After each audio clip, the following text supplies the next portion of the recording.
Hi guys, अस्सलाम वालेकुम। मेरे चैनल में आप सबको तहे दिल से खुशामदीद। उम्मीद है आप सब खैरियत से होंगे। आज की वीडियो में हम कुछ कवाइद को देखते हैं जो कि आपको बहुत ही आसानी से समझ में आने वाले हैं। आज की वीडियो में जो भी हम सीखेंगे इंशाल्लाह वो आपकी समझ में बहुत जल्द और बहुत अच्छे से आ जाएंगे। आज हमने यहाँ पर थोड़ा सा इस्म की किस्मों को समझना है। इस्म किसे कहते हैं?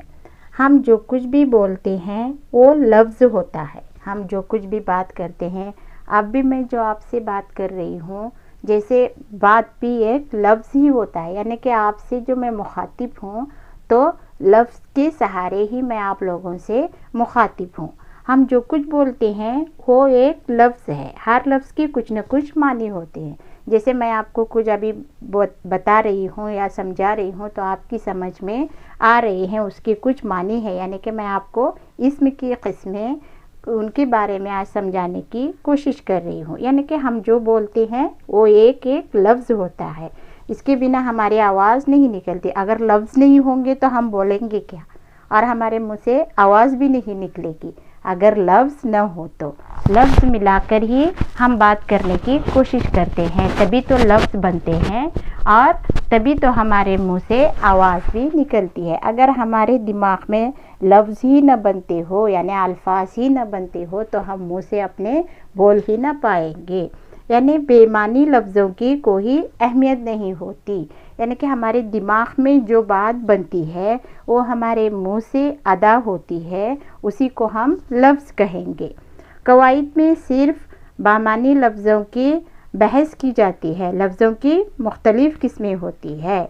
कवाइद यानी क्या है? जिसके मानी होती है उसके बारे में हम बहस करते हैं। यानी कि मैं जो भी बात आपसे कर रही हूँ आपकी समझ में आ रहा है, यानी मैं इस पर बहस कर रही हूँ, यही कवाइद है। लफ्ज़ों की मुख्तलिफ़ किस्में होती है। जो लफ्ज़ निकलते हैं उसकी मुख्तलिफ़ किस्में होती है। जैसे होती है गैर मुस्तकिल अल्फाज, मुस्तकिल अल्फाज, इसमें ज़मीर आता है, इस्म आता है और इनकी सिफ़तें आती है।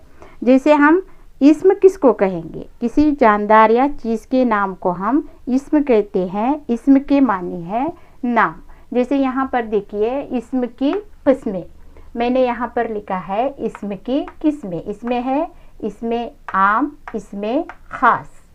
तो इस्म हम किसको कहेंगे? पहले ये बात आपकी समझ में आना ज़रूरी है कि हम इस्म किसको कहेंगे।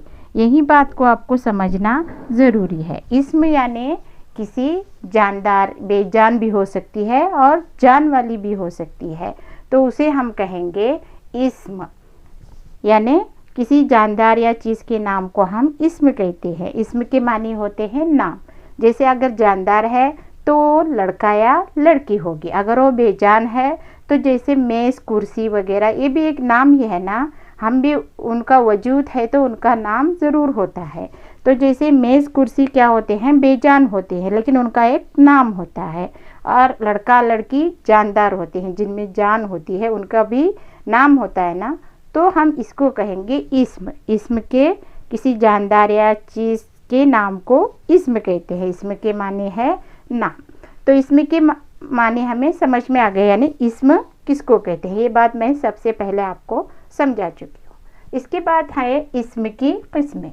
इसमें आम, इसमें दो किस्में हैं। एक है इसमें आम और दूसरा है इसमें ख़ास। मंदरजा झेल लफ्ज़ों पर ध्यान दीजिए। सबसे पहले देखिए अलिफ में लिखा है, ब्रैकेट में अलिफ दिया गया, यहाँ पर लिखा है लड़का, पहाड़, महाल, दरिया और ये है मुल्क। ये दरिया मुल्क नहीं है, दरिया अलग है, मुल्क अलग लिखा गया है। यहाँ पर देखिए ये है महल, ये दरिया है, दरिया, और ये है मुल्क। यहाँ पर छोटा सा फुल स्टॉप है। तो ये दरिया और ये मुल्क है, दरिया मुल्क। अब यहाँ पर देखिए बे में ब्रैकेट में दिया गया है सलीम, हिमालय, ताजमहल, गंगा, भारत। इसमें आम की किस्में हैं। इसमें आम, इसमें ख़ास। यहाँ पर दो दिया गया है ब्रैकेट में, अलिफ में लड़का, पहाड़, महाल, दरिया, मुल्क, और बे में सलीम, हिमालय, ताजमहल, गंगा, भारत। अब इसको समझते हैं हम। तो यहाँ पर जो भी दिया गया है, ऊपर दो तरह के नाम है, दो तरह के नाम है। अलीफ की फेरिस्त में दिए हुए नामों से एक ही किस्म का पता चलता है। यहाँ अलीफ में जो भी नाम दिया गया है, इनसे किसका पता चलता है? ऐसे इसम को हम इसमें आम कहते हैं। देखिए यहाँ पर जो अलीफ में जो फेरिस्त दी गई है, यहाँ पर लिखा है लड़का, पहाड़, महल, दरिया, मुल्क। लड़का देखिए, लड़के से आपको नाम का पता तो चला, लेकिन इस बात का तो पता नहीं चला कि वो बड़ा है या छोटा है। लड़के का तो नाम नहीं है लड़के का, लेकिन लड़का यानी एक जो मर्द जो होते हैं उन्हें लड़का कहा जाता है। अगर वो लड़की है तो औरत होगी तो लड़की कहेंगे हम इसको। तो हमें क्या पता चला? यहाँ पर पहाड़, पहाड़ यानी यहाँ पर जितनी भी फेरिस्त दी गई है ये आम है, ये ख़ास नहीं है। लड़का कोई भी हो सकता है, इसमें बड़ा भी हो सकता है, छोटा भी हो सकता है। इसमें हमें इसकी पहचान नहीं हो रही है, बस इतना पता चल रहा है कि लड़का है। पहाड़, पहाड़ बहुत सारे होते हैं और पहाड़ों के बहुत सारे नाम भी होते हैं। तो बताइए पहाड़ किसे कहेंगे? यहाँ पर ये नहीं दिया गया कि हिमालय पहाड़ है या कोई और पहाड़ का नाम यहाँ पर नहीं दिया गया है, बस इतना बताया गया है कि पहाड़ है। महल, महल देखिए, महल का भी कोई नाम नहीं दिया गया है। महलों के बहुत बड़े नाम होते हैं ना, बहुत सारे नाम होते हैं, जैसे ताजमहल वगैरह। यहाँ पर सिर्फ महल दिया गया है, यानी कि ये आम है, ये ख़ास नहीं है। दरिया दिया गया है, तो ये दरिया कौन सी दरिया है? ये बहरे अरब है, बहरे हिंद है, बहरे कौन सी दरिया है, इसका नाम नहीं दिया गया है, सिर्फ दरिया। मुल्क दिया गया है, मुल्क यानी बहुत सारे मुल्क होते हैं। जैसे इस मुल्क का कोई नाम न हो, ये सिर्फ मुल्क कहलाएगा। जैसे हम कहेंगे ये मुल्क है, मुल्क यानी क्या होगा? ये भारत है, पाकिस्तान है, ये रशिया है, ये कौन सा है? चीन है। किसी भी मुल्क का नाम नहीं दिया गया है, लेकिन कहा गया है मुल्क। तो ये किस में आएगा? ये आएगा इसमें आम में। ऊपर जो दो तरह के नाम हैं, इसमें सबसे पहले जो हमने पढ़ा अलीफ की फ़हरिस्त में, ये अलीफ की फ़हरिस्त में हमने जो भी पढ़ा, जो भी दिए हुए नामों से एक ही किस्म का यहाँ पर पता चलता है। इसी इसम को हम इसमें आम कहेंगे। यानी यहाँ पर हमें इसमें आम पता चल रहा है, यानी कि आम है, यानी लड़की कहेंगे। लड़की का कोई नाम पता नहीं चल रहा है, तो ये क्या होगा? इसमें आम कहलाएगा। बे में देखते हैं आप, सेकेंड जो फेरिस्त यहाँ पर लिखी है ब्रैकेट में, बे, सलीम, हिमालय, ताजमहल, गंगा, भारत। जैसे यहाँ पर लड़का दिया गया था, लड़के का कोई नाम पता नहीं चल रहा था, तो यहाँ पर दिया गया है सलीम, यानी लड़के का नाम का पता चल रहा है कि ये सलीम है। हम ऐसे नहीं कहेंगे ये लड़का है, लड़के का कोई नाम भी होना चाहिए ना। तो ये जो हमने यहाँ पर फेरिस्त पढ़ी, ये कौन सी कहलाई? इसमें आम, यानी यहाँ पर हमें किसी का नाम पता नहीं चल रहा है। नाम तो है, लेकिन उसके ख़ास नाम का पता नहीं चल रहा है। तो ये जो फेरिस्त है ये इसमें आम में आएगी। अब इसमें ख़ास के लिए हम यहाँ पर जानकारी ले रहे हैं, तो ये है सलीम। सलीम यानी क्या होगा? ये इसका नाम है। ये किस में आएगा? ये इसमें ख़ास में आएगा। इसका सेकेंड में है हिमालय। यहाँ पर पहाड़ दिया है, पहाड़ का नाम का हमें बिल्कुल पता नहीं चल रहा था, तो यहाँ पर ये पहाड़ का जो नाम आया है ये क्या कहलाएगा? ये हिमालय, यानी पहाड़ का भी नाम है, इसमें ख़ास होगा। यहाँ पर है महल, महल का कोई नाम का पता नहीं चल रहा था हमें, तो यहाँ पर चल रहा है। ये क्या नाम है? ताजमहल, ये इसमें ख़ास है। गंगा, यहाँ पर दरिया दिया था, दरिया का कोई भी नाम नहीं पता चल रहा था, तो ये है गंगा। यहाँ पर दरिया का नाम दिया था, लेकिन हमें इसका कोई नाम पता नहीं चल रहा था। यहाँ पर हमें नाम दिया गया है, तो ये नाम हमें बिल्कुल समझ में आ रहा है कि इस दरिया का नाम गंगा है। अब यहाँ पर देखिए मुल्क, सिर्फ मुल्क दिया गया था इसमें आम में, तो यहाँ पर इसमें ख़ास में भारत यानी कि इंडिया, हमें पता चल रहा है कि इस मुल्क का नाम इंडिया है, भारत है, पाकिस्तान है, जो भी है। ठीक है, तो इसे हम क्या कहेंगे? इसमें ख़ास, और ये क्या होगा? इसमें आम। ठीक है ना। तो फहरिस्त बे में किसी ख़ास लड़के या ख़ास चीज़ या शख्स का पता चलता है। ये जो ख़ास लड़का है, ख़ास जो नाम हमें पता चला पहाड़ का, तो या चीज़ का भी, जैसे ताजमहल है, जैसे हमें पता चलता है जो इस ख़ास शख्स या चीज़ का नाम बताए। जो इस्म ख़ास चीज़ या ख़ास इस्म का नाम बताए वो इसमें ख़ास कहलाता है। तो ये क्या है, इसमें ख़ास है और ये इसमें आम है। इसके बाद हम यहाँ पर देखेंगे इसकी भी कुछ किस्में होती है। जैसे इसमें ख़ास और इसमें आम होता है, इसकी किस्में होती है। यहाँ पर देखिए इसमें आम की किस्में। झेल की मिसालों पर ध्यान दीजिए। यहाँ पर देखिए ज़फ़र 5वीं जमात में पढ़ता है। दूसरा है फूल का गुच्छा मत तोड़ो। तो यहाँ पर 2 दिया गया है इसमें आम की किस्में। ज़फ़र 5वीं जमात में पढ़ता है, तो ऊपर के जुमलों में जमात और गुंजा मजमुए का नाम है। जैसे जमात होती है, अकेला अगर कोई बैठा है तो हम उसको जमात नहीं कहेंगे, बल्कि हम कहेंगे वाहिद लड़का खड़ा है, क्योंकि अकेला लड़का है। अगर बहुत सारे लड़के इकट्ठे बैठे हैं या लड़कियां इकट्ठी बैठी हैं तो हम कहेंगे लड़कों की जमात है। इसी तरह यहाँ पर दिया गया है ज़फ़र 5वीं जमात में पढ़ता है, यानी कि जमात दिया गया है। तो ये क्या कहलाता है, ऊपर के जुमलों में जमात और गुंजा, यहाँ फूल का गुंजा कहा गया, यानी कि बहुत सारे फूलों को मिलाकर फूल का गुच्छा बनता है। तो यहाँ पर देखिए फूल का गुच्छा मत तोड़ो। ऊपर के जुमलों में जमात और गुच्छा मजमुए का नाम है, यानी बहुत सारे फूल मिलकर गुच्छा बना है। तो ऐसे नाम जो किसी मजमुए का पता दे, इसम को इसमें जमा कहते हैं, यानी कि बहुत सारे मिलकर। यानी जमात कब बनेगी, जब बहुत सारे लड़के लड़कियां जो भी हो मिलकर बैठेंगे, इसी को हम कहेंगे जमात। अगर क्लास में एक लड़का बैठा है तो हम ये नहीं कहेंगे कि ये जमात है, बल्कि ये सारे लड़के जब मिलकर बैठते हैं तो इसी को हम कहेंगे ज़फ़र 5वीं जमात में पढ़ता है। जैसे फूल का गुच्छा मत तोड़ो। गुच्छा यानी एक फूल नहीं था, बहुत सारे फूल मिलकर ही गुच्छा बनता है। ऐसे नाम जो किसी मजमुए का पता दे, इसको इसमें जमा कहते हैं। जैसे मिसाल के तौर पर यहाँ पर आपको एक बार फिर से समझा देती हूँ। जैसे फ़ौज, फ़ौज किसे कहेंगे हम, बहुत सारे फ़ौजी होंगे तो उसी को हम फ़ौज कहेंगे। अकेला फ़ौजी होगा तो हम उसे क्या कहेंगे, फ़ौजी कहेंगे। अब बहुत सारे लोग मिलकर उनकी एक जमात निकली है तो हम उसे कहेंगे फ़ौज, यानी बहुत सारे लड़के मिलकर होंगे तो हम उसे कहेंगे फ़ौज। यहाँ पर मिसाल के लिए और एक यहाँ पर दिया गया है कतार।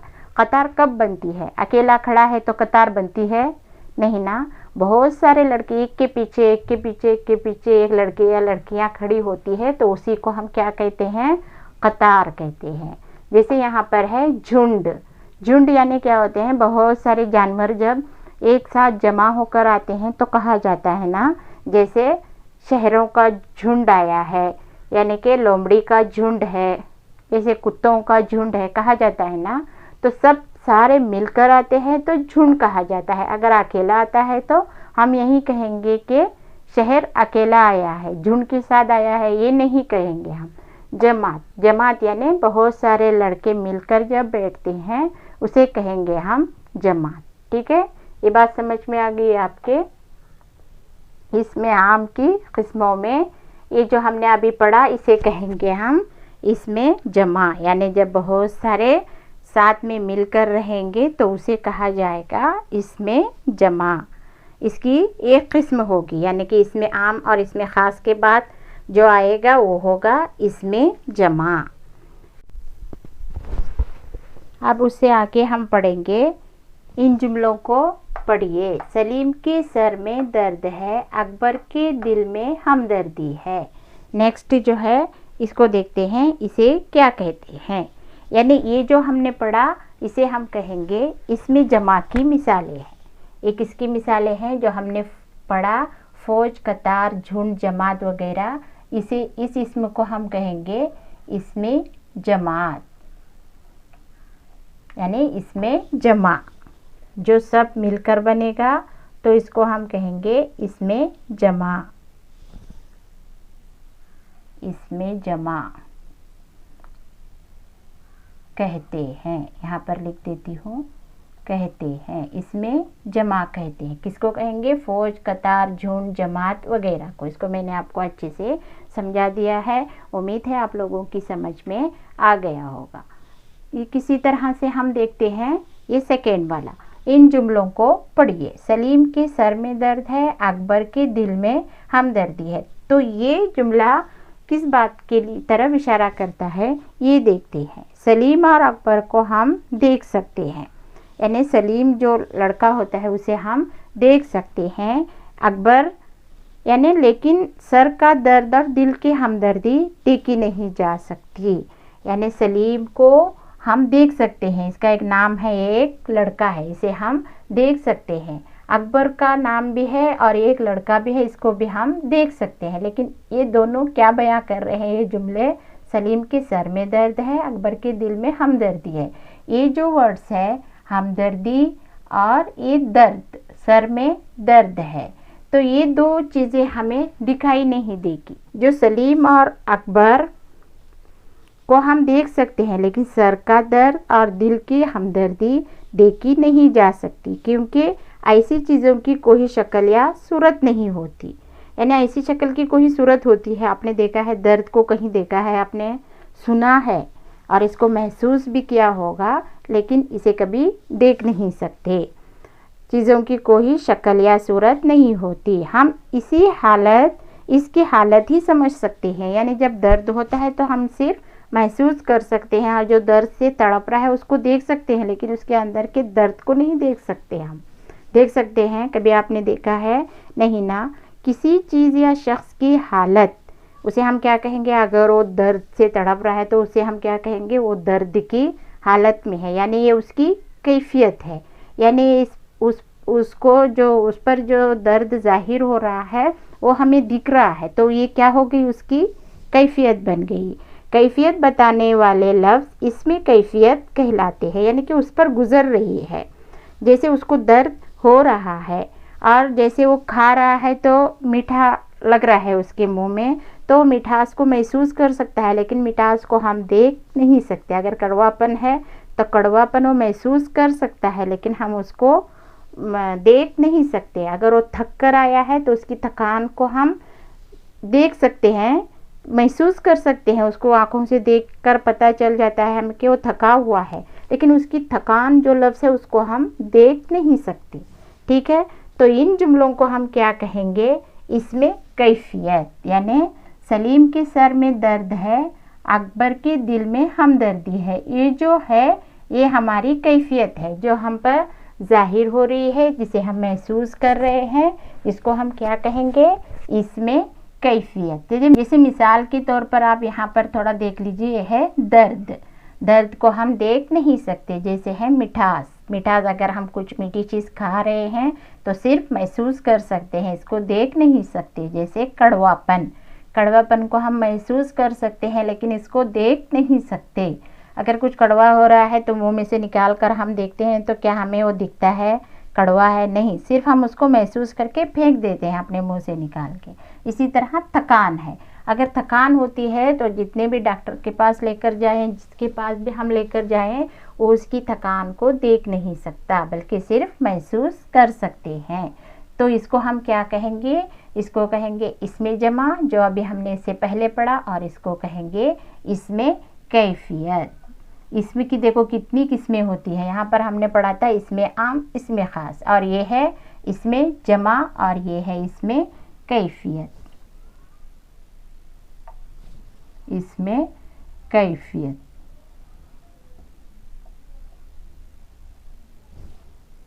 ये कहलाएगा इसमें कैफियत। इसको इसमें कैफियत कहते हैं। ठीक है, तो इसमें जो इसम की जो किस्में होती है, इसमें आम और इसमें ख़ास के साथ साथ इसमें जमा और इसमें कैफियत होती है। अगर उर्दू में हम जब भी लफ्ज़ लिखते हैं तो इस तरह से हमें लिखे जाएंगे लफ्ज़ों को, यानी जुमलों को, तो हमें समझ जाना चाहिए कि इसमें कैफियत ज़ाहिर हो रही है इसमें। और ये जो यहाँ पर हमने पढ़ा ज़फ़र 5वीं जमात में पढ़ता है, तो यहाँ पर क्या जाहिर हो रहा है, इसमें जमा यानी कि यहाँ पर जमात के बारे में हमें बताया जा रहा है और यहाँ पर इसमें कैफियत के बारे में। ठीक है, तो आज की वीडियो में आपको इसकी किस्में समझ में आ गई होगी। जितना मैं आपको समझाना चाहती थी मैंने बहुत अच्छे से समझा दिया है।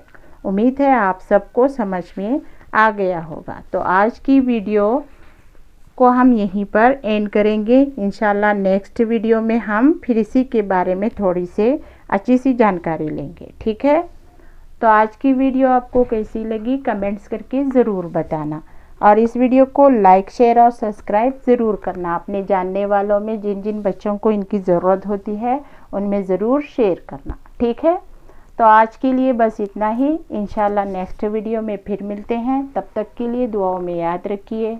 अल्लाह हाफिज़।